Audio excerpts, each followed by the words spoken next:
about ecological adaptations of hydrophytes. In 1909, Warming had classified all the plants based on their water relations as hydrophytes, mesophytes, and xerophytes. Hydrophytes are the plants which are growing either in water or near the water. Mesophytes are the plants growing in an environment which is neither very dry nor very wet. That is, they grow in the normal conditions, and all the plants that we see in and around us usually could be called as mesophytes. Xerophytes are the plants adapted to survive under very poor availability of water. That means they live in xeric conditions, that is, water is very less, extremely high temperatures, high light intensity, etc. So these are, or maybe available water is very little here for them. So these are called as the xerophytes. If we see the word hydrophytes, it could be traced back to Greek word called as heuder, which means water, and phyton, which means plant. So you can say that hydrophyte is nothing but a water plant. Some of the examples are Utricularia, Vallisneria, Hydrilla, Chiara, and Trappa. These are all the examples of the hydrophytes. These represent a group of plants that are part of the aquatic ecosystem, where most of the plants live in water or the soil saturated with water. So we can say that basically hydrophytes either live in water or in soil where there is a lot of water. Because of their habitat, there is a excess of water, and because of excess of water, presence of excess of water, you can see that oxygen concentration is very low. So this kind of an environment is very closely resembling anaerobic environment, due to which a plant develops some specialized adaptations for growth and reproduction. For example, you can take the plants which are in river, maybe in lake or ponds, estuaries, marshes, swamps, or other wetlands. These are all the places where you find these plants. Now, when we take these hydrophytes, we can divide them into the following forms, like floating hydrophytes, submerged hydrophytes, and emergence. We will see all the categories one by one. The first category is a floating hydrophyte. The name itself is suggesting that these plants are floating on water. These can be of two kinds, namely free floating and rooted floating hydrophytes. Free floating hydrophytes, these just float on the surface of water. They are not rooted in the soil. Examples for this kind of free floating hydrophytes are Pistia, Eichhornia, Azolla, Trappa. All these are the examples of free floating hydrophytes. They are in direct contact with the air and water. Rooted floating hydrophytes are partly submerged in water, where the leaves and shoots are floating on the surface of water, but the roots are attached to the muddy substrate. So they are rooted but floating hydrophytes. Examples for this category are Nymphea, Marsilia, Lotus, etc. Here we have the examples. Just now we have discussed the free floating plants like Pistia, Eichhornia, Azolla, and Trappa. Nymphea and Marsilia are rooted, but the shoots and leaves are aerial for them. Sometimes the leaves only, sometimes the shoots could also be available, aerial. The next category is called as a submerged hydrophytes. Here also we have two categories, that is floating submerged and rooted submerged. Floating submerged hydrophytes grow under the water bodies, that is the water stream, water level. They grow just below that.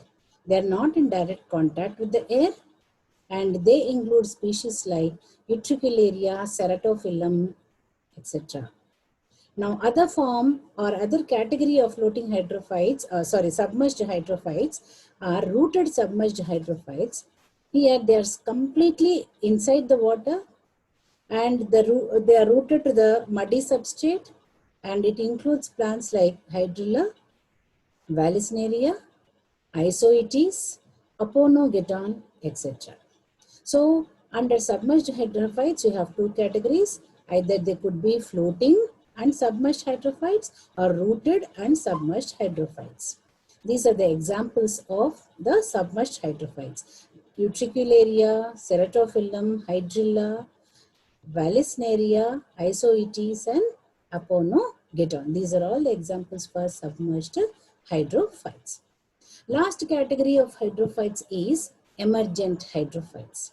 They're also called as amphibious hydrophytes that grows in shallow water. So there's half of the body is exposed to the air, that is, it is aerial, and the other half is inside the water body.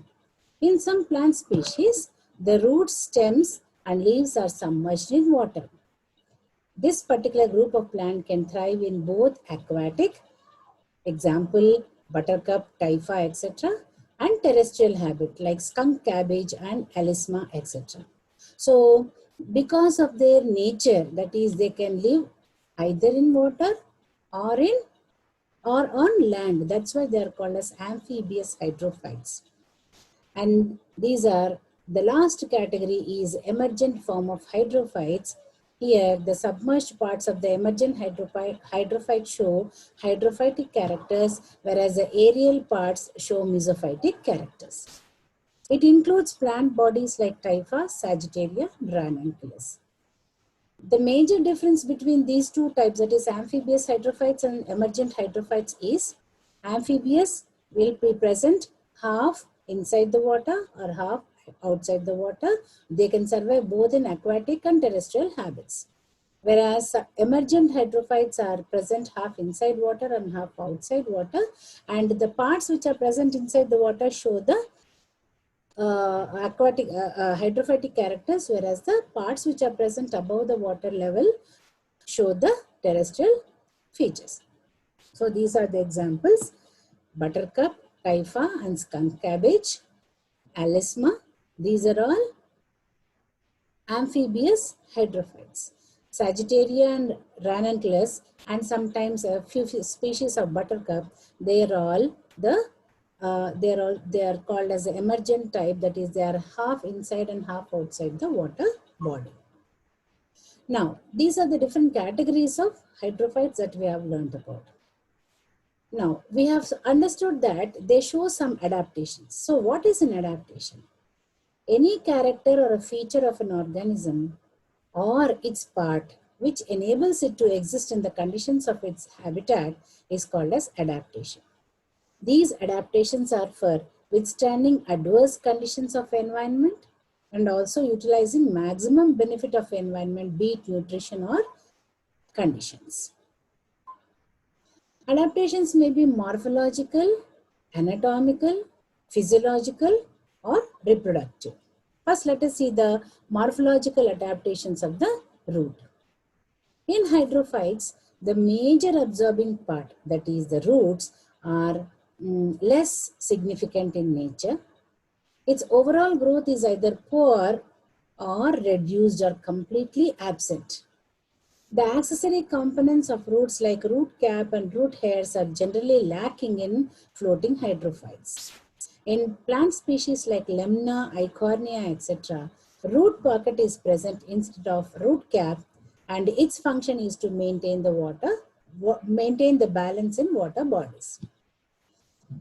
In Ulfia nutricularia, the plants where the roots are absent, sometimes completely they are absent, as we have discussed earlier, the roots may be present or they may be completely absent. Examples are Ulfia and utricularia.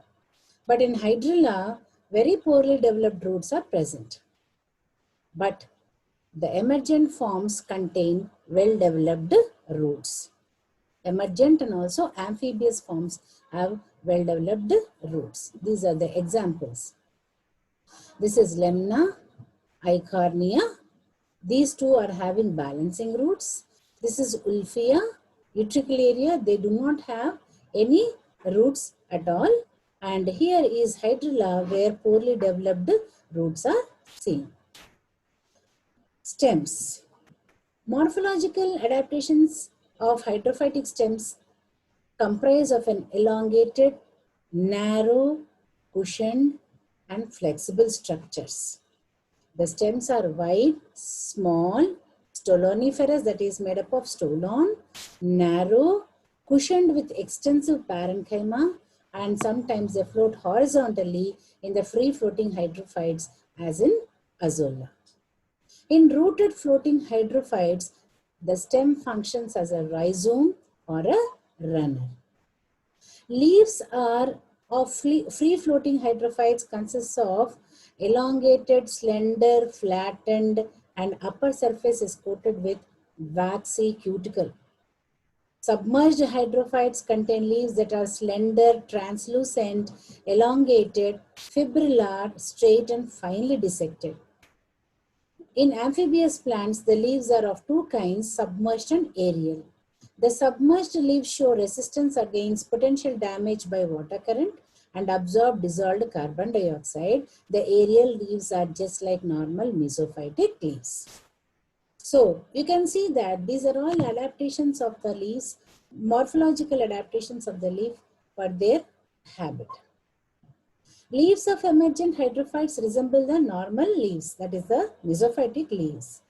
Sometimes aerial leaves of bulbous, like you have seen in Eichhornia, lobed in structure and showing features similar to the mesophytic characters by having a wax coating on the surface of the upper surface, especially of the leaf.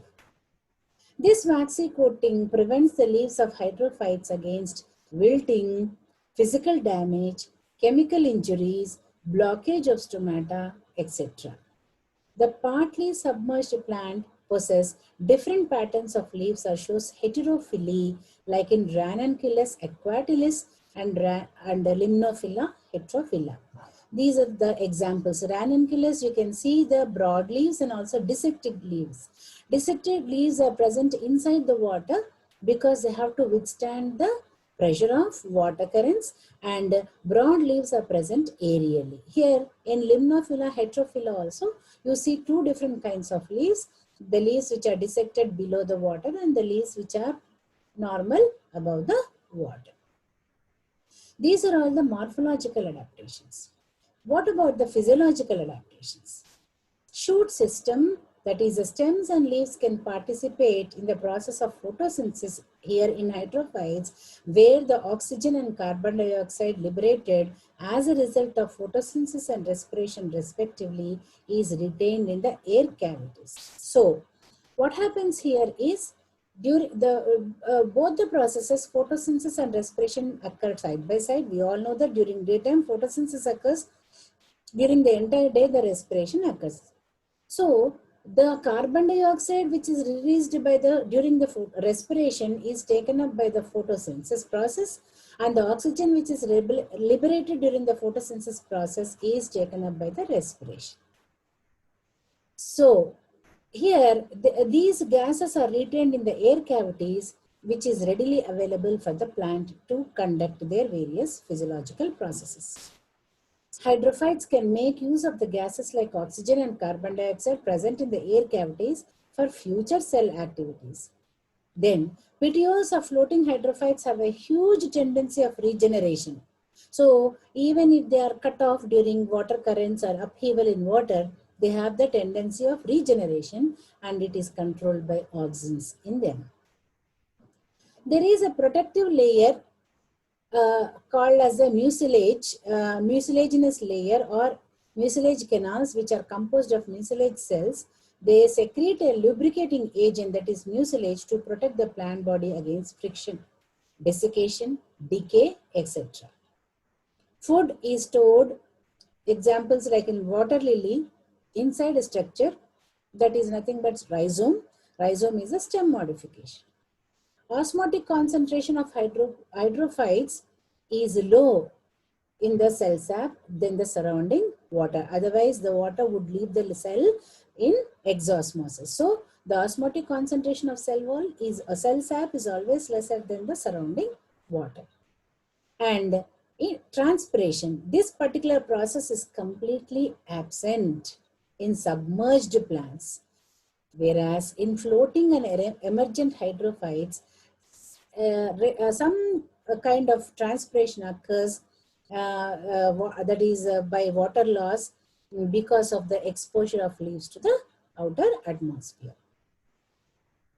Reproductive phase in these hydrophytes shows structures like runners, stolons, root tubers, etc. These are vegetative propagules.